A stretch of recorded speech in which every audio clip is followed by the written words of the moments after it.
Ah, the heroes of the hour. Not content with securing the residential district, you gifted me an Imperial commander. What are you after, a medal? The work is its own reward, General. I must say, however, that Fordola's claims were not a little disturbing. What manner of power could Xenos have acquired that might equal an icon?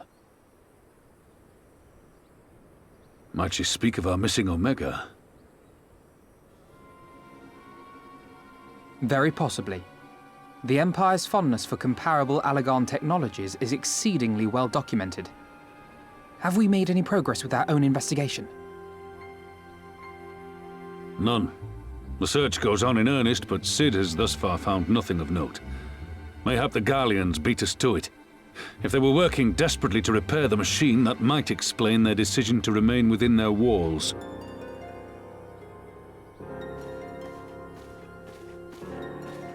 Ah, Lise. I trust you surrendered Fordola into custody without incident. We were just discussing the pilot's claims. About Xenos and his newfound powers. She hasn't said a word on the subject since we rescued Kryl, even when the interrogator asked nicely.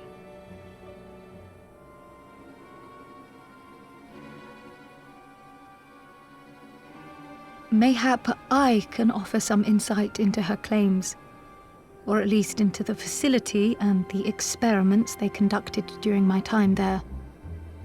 Though my memories of the period are somewhat muddled, there are a few things I remember with painful clarity.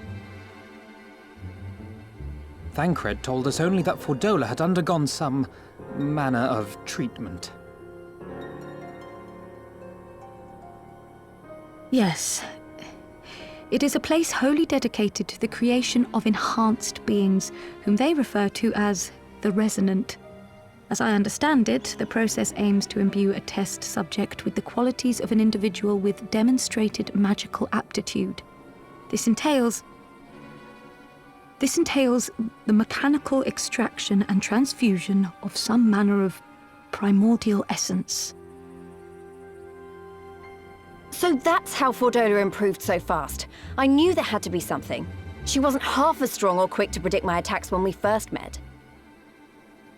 If it weren't for Oriange's siphon thingy, I really don't think we'd have beaten her. My humble scheme asked far more in the execution than it required in the conception, I do assure thee. Oh, you have got to stop doing that. In calling upon Lady Alisaie after her defeat, I was most intrigued to learn of the apparent effortlessness with which Fordola countered her attacks.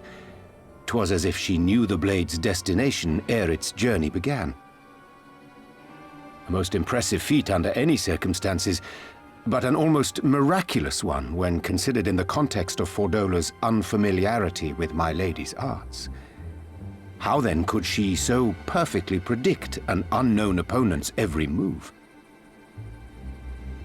After much deliberation, I surmised that Fordola may be possessed of a preternatural ability to divine meaning from the fluctuations of an individual's ether and to instinctively react. To employ a metaphor, one might say that she was attuned to the whispers of my Lady Alisaie's soul. Wait, have you not just described a manifestation of the Echo? I had no conclusive proof.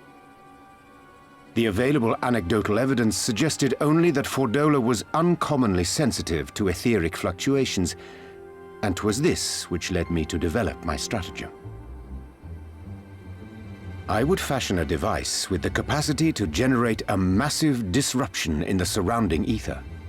If, as I suspected, Fordola's senses were indeed questing for the most minor of oscillations, the shock of exposure to a more amplitudinous etheric waveform would be akin to a debilitating bout of ether sickness.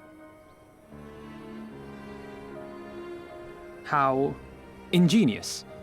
I note that the success of your plan hinged on your device's wielder remaining ignorant of its purpose, lest Fordola divine your intent. Indeed so, Master Alphino. All things considered, 'twas a most fortuitous outcome.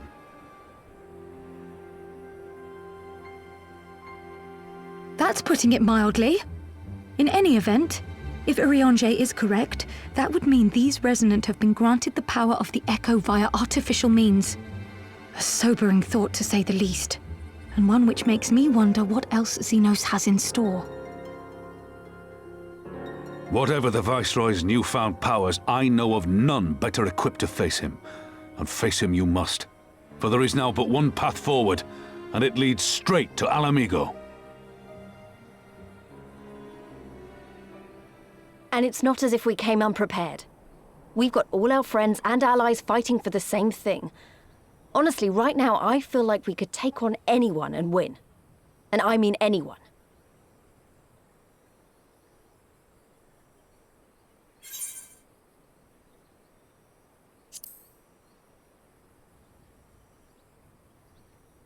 Exactly.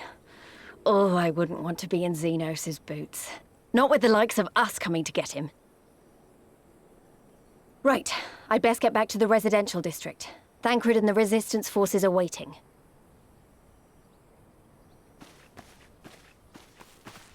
It is time we join the main host. Kryl, in light of your recent ordeal, might I suggest that you remain with the rearguard for now? Oh, if you insist. Just this once.